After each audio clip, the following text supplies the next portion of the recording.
네, 안녕하세요. 주터팬입니다. 평화로운 화요일 보내시길 바라고요. 시간이 참 빠르죠. 벌써 22년 5월입니다. 5월 가정의 달인 만큼 평화로운 한 달이 됐으면 좋겠네요. 자, 오늘은 에코프로비엠의 1분기 실적을 살펴보며 2차전지 현황이 지금 어떤지, 한국은 어떠한 구간에 위치해 있는지, 투자한다면 어떤 식으로 투자를 할지에 대해서 살펴보는 시간을 가져보겠습니다. 자, 바로 에코프로비엠의 1분기 실적부터 살펴보는 시간을 가져볼게요. 올해 1분기 매출액은 6,625억 원을 달성했는데요. 전년 동기 대비 152% 상승한 수치입니다. 영업이익은 전년 동기 대비 플러스 130% 늘어난 411억 원을 달성했고요. 전분기와 비교해 보자면 매출액은 플러스 31%, 영업이익은 플러스 49%, 영업이익률은 플러스 0.7%, 순이익은 조금 내려갔네요. 전년 동기 대비로 봤을 때 훌륭한 실적을 달성했고, 시장 전망치 대비로 봐도 이 정도면 매우 준수한 실적을 달성했다라고 봐도 무방합니다. 특히 중요 포인트가 있는데요. 매출액이 5분기 연속 증가했다는 점입니다. 지금 현재 시장에서 안 그래도 성장에 민감한데 가장 중요한 화두 중 하나가 성장이 연속적으로 발생하고 있는가입니다. 그런 부분에서 에코프로비엠은 준수한 실적, 준수한 성적을 보여주었기 때문에 실적 측면에서 상당히 좋은 점수를 줄 수 있겠고요. 특히 이번 분기 매출액은 이전 분기 최고 매출액이었던 21년 4분기 대비 플러스 31.5%나 증가한 수준입니다. 여기 보시는 회색깔 바가 매출액이고 빨간 색깔 선이 영업이익이고요. 진한 회색깔 선이 단기 순이익입니다. 자, 그래서 올해 1분기 실적을 반영했을 때 PR은 126배에서 91배, 업종 대비 고PR입니다. PBR 같은 경우는 19배, ROE는 21%, ROE가 상당히 준수한 편이죠. ROE가 업종 대비 높은 편이고 PR, PBR은 업종 대비 또 높기 때문에 조금 부담스러울 수도 있다라고 생각이 들 수도 있는데요. 그래서 이 동종업계 친구들과 함께 비교를 해보는 시간을 가져보겠습니다. 에코프로비엠은 1번에 위치했고 그 다음으로는 LG에너지솔루션, 삼성 SDI, SK테크놀로지 그리고 LNF입니다. PR을 보시면 아시겠지만 에코프로비엠이 105배, LG에너지솔루션이 103배, 삼성 SDI는 솔직히 낮아도 너무 낮습니다. 지금 주가 상당히 저렴하다 라고 보시면 되고, SK테크놀로지 88배, LNF는 심지어 마이너스 62죠. ROE를 보시겠습니다. 에코프로비엠 20%, LG에너지솔루션 10.68%, 삼성 SDI 8.45% 정도 달성하고 있네요. 그래서 동종업계 친구들이랑 비교해 봤을 때 이 ROE가 또 상당히 높은 편이기 때문에 PR, PBR이 조금 높다라고 하더라도 현재 주가 합당하다고 볼 수 있겠죠. 매출액과 영업이익 증가율을 보시겠습니다. 경쟁사 대비 높은 편이라고 하는데요. 삼성 SDI, LNF, 사마콘덴서, KH필룩스 기준으로 뽑아봤습니다. 영업이익률은 6.2%, 매출액 증감률은 플러스 152%, 영업이익 증감률은 플러스 130%입니다. 이 아래에 있는 친구들이랑 비교해 봤을 때 물론 LNF 아직 1분기 실적 안 나왔고, 사마콘덴서 1분기 안 나왔고, KH필룩스 1분기 안 나왔지만요, LNF 다음, 삼성 SDI 다음이기 때문에 그래도 에코프로비엠이 경쟁사 대비 좋은 성적을 내고 있구나 라고 보시면 되겠습니다. 자, 그리고 실적 발표 직전 5일간 기간은 3.7만 주를 순매수하며 주가는 플러스 4.7% 정도 상승했는데요.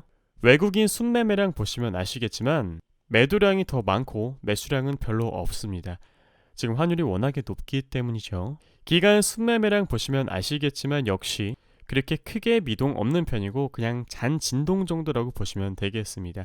그럼 누가 가장 많이 매수하고 있느냐? 개인분들이라고 보시면 되겠고, 이것을 그래프로 보시면 4월 1일부터 5월 2일까지 개인분들의 순매수량이 아주 가장 많았습니다. 반면에 외인들은 가장 많은 물량을 매도했고, 기관들은 사실 쭉 매도해오다가 최근에 비중을 슬슬 다시 늘리고 있음을 확인할 수 있었고, 투시는 말 그대로 사고팔고 반복하고 있고, 금융투자 역시 보험 역시 마찬가지입니다.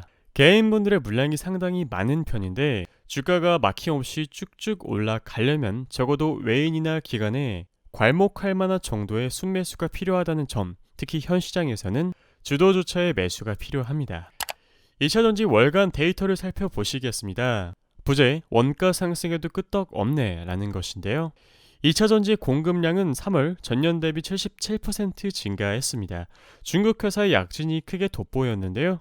2월달 글로벌 탑10 2차전지 회사들의 공급량은 41.4GW로 전년 동기 대비 플러스 77%입니다. 특히 중화권 회사들의 공급량이 매우 뛰어났고 CATL이 1위, BYD가 3위를 하며 물량이 무려 각각 플러스 116%, 176% 증가했습니다. SK온을 제외하면 한국 회사들은 상대적으로 부진한 모습을 보여주었는데요. LG에너지솔루션이 2위, CATL 다음이고요. SK온은 5위, 그 다음 삼성 SDI는 7위를 달성했습니다. LG에너지솔루션이 CATL을 열심히 따라가고 있긴 하지만 아직은 조금 많이 부족한 게 사실이긴 합니다. 힘을 좀 냈으면 좋겠네요. 자, OEM 판매 1위 복귀한 테슬라. 글로벌 탑 20 전기차 3월 합산 판매량은 85만 대로 테슬라가 1위를 달성했습니다. 85만 대 중에 16.6만 대를 판 거고요. 전년 동기 대비로 봤을 때 무려 플러스 74%나 증가한 수준입니다. 안 그래도 전 세계에서 가장 많이 팔리는 전기차인데 전년 동기 대비 74%나 또 증가했다고 하니 정말 대단하다고 할 수 있겠고, 중국의 BYD는 2위를 했습니다. 역시 무섭게 추격하고 있는데요. 전년 동기 대비 무려 플러스 329%나 증가했고, 물론 테슬라에 비해서는 많이 부족하지만 무려 10.6만 대나 판매했습니다. 그리고 테슬라의 점유율은 19.6%로 전월 대비 플러스 5% 정도 상승했습니다. 2차전지 시장 및 가격 동향을 보시겠습니다. 2분기 중 가격 추가 상승이 예상되는데요. 4월 한 달간 중국 각형 배터리팩 가격은 4에서 5% 정도 상승했고요. LFP 양극재 탑재 제품은 올해만 26%나 상승했습니다. 따라서 우리들은 LFP 양극재 관련주 꾸준하게 팔로우해야 됩니다. 그리고 리튬과 양극재 등 가격은 하락세로 전환을 했는데 전기차 생산 차질로 전액 그리고 일부 소재의 재고 조정이 나타나서 2차전지 가격 상승세는 차츰 둔화될 것이라고 하네요. 물론 이 차트를 보시면 아시겠지만 리튬이랑 양극재 가격이 지나치게 거의 70도 수준으로 이렇게 올라왔었거든요. 그래서 지금 이렇게 살짝 꺾인 겁니다. 물론 여기서 조정을 좀 받고 다시 또 올라갈 수도 있기 때문에 가격 현황을 지속적으로 체크해 봐야겠죠. 2차전지 가격 상승세가 둔화된다면 전기차 가격이 급격하게 오르는 일은 없을 겁니다. 하지만 가격이 계속해서 올라가 버린다면 어쩔 수 없이 그 가격 소비자한테 전가될 수밖에 없습니다. 자, 그래서 증권사가 뽑은 종목들은 뭐냐? 셀 업체 탑픽은 LG 에너지 솔루션이라고 하고 소재 업체 탑픽은 포스코 케미칼이라고 하네요. 그 이유는 LG 에너지 솔루션의 경우 국내 셀업체 중 테슬라양 소형전지 호황의 유일한 수혜주라고 합니다. 포스코 케미칼은 1분기부터 유럽향 양극재 출하 재개 그리고 하반기로 갈수록 양극재 및 음극재 이익률이 개선될 전망이라고 하네요. 하지만 차트로 봤을 때 LG 에너지 솔루션 쌓여있는 물량 여전히 많이 있고 포스코 케미칼 역시 이 네모난 박스권 돌파를 앞두고 있는 상황이라서 주가 추이는 지속적으로 관찰해 봐야 될 듯 합니다.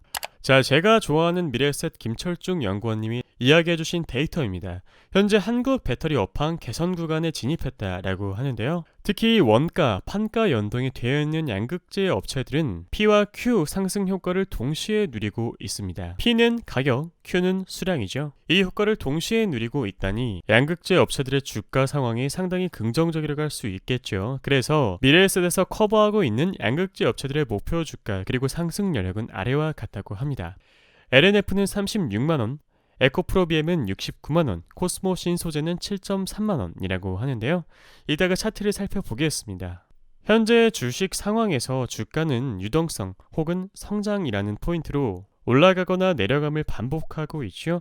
금리 인상기에도 주가가 좋았던 적이 있었고 물론 안 좋았던 적도 있긴 합니다. 그건 금리 인하기에도 마찬가지였고요. 자, 그러면 금리 상승보다 경기 상승이 더 좋으냐? 아니면 과도한 유동성을 풀어주느냐인데 여러분들도 아시는 것처럼 인플레이션 압박이 너무 심하기 때문에 유동성을 풀어주는 호시절은 지났고 경기 성장만 기대해야 하는 상황이지 싶습니다. 이 말은 즉 더욱더 예민하고 민감한 실적 장세가 될 확률이 높고 우리들이 하락장이라고 손 놓고 있으면 안 되고 현재 같은 상황에서도 좋은 실적을 보여주는 그리고 그 실적이 2분기, 3분기에도 연속될 확률이 높은 기업들을 찾아서 공부하고 그 우위를 분류해 놓으셔야 됩니다. 하락장에 공부를 해 놓으신다면 상승장에 공부를 안 하신 투자자분들보다 적어도 2배 혹은 3배 이상의 수익률을 올리실 수 있을 겁니다.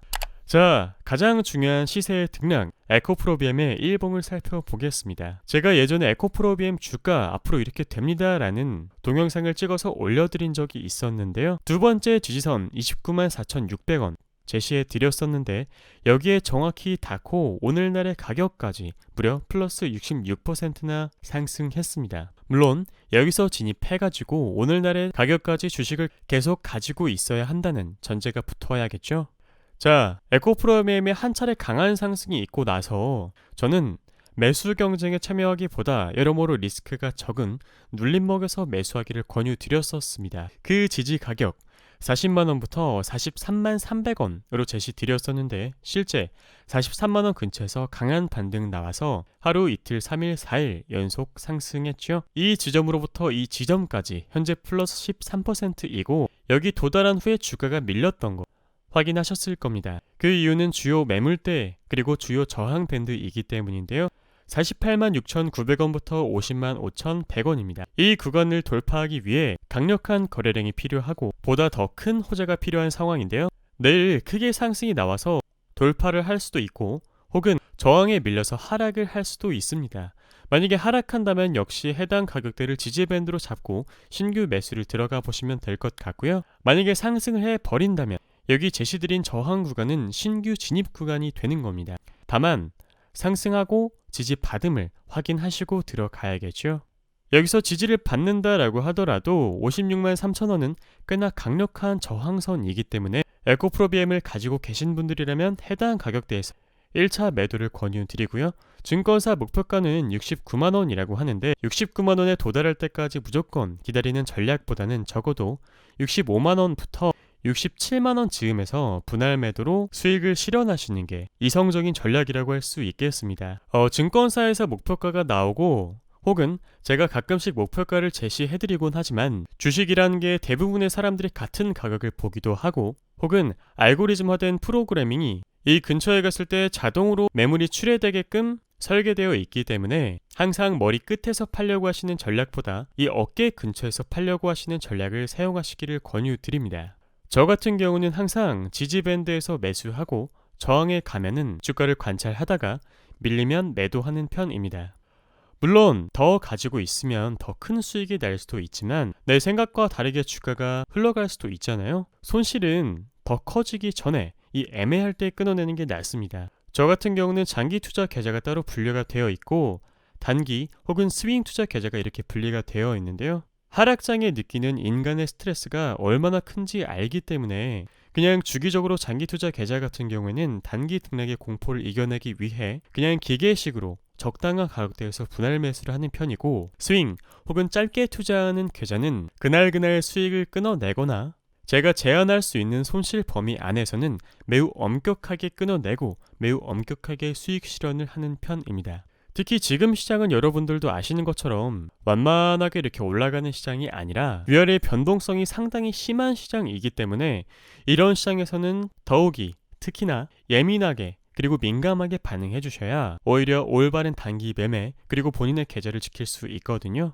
그렇기 때문에 평소보다 조금 빠르게 대응하시기를 권유드리고 에코프로비엠 같은 경우는 스윙 종목이기 때문에 이 정도로 민감하게 대응하실 필요는 없지만 저항밴드, 저항선 정도는 꼭 메모해 두셨다가 이 가격대를 알람으로 설정해 두시고 분할해서 수익을 취하시기를 권유드립니다. 자, 에코프로비엠의 실적 자료 및 전망치인데요. 21년, 22년, 23년, 24년입니다. 매출액은 꾸준히 증가할 것으로 전망되고 영업이익 역시 꾸준히 증가할 것으로 전망됩니다. 순이익도 마찬가지고요. 기업의 성장성에는 큰 문제가 없다고 보여지는데 ROE가 23년까지 줄어드는 것은 조금 아쉬운 부분이고요.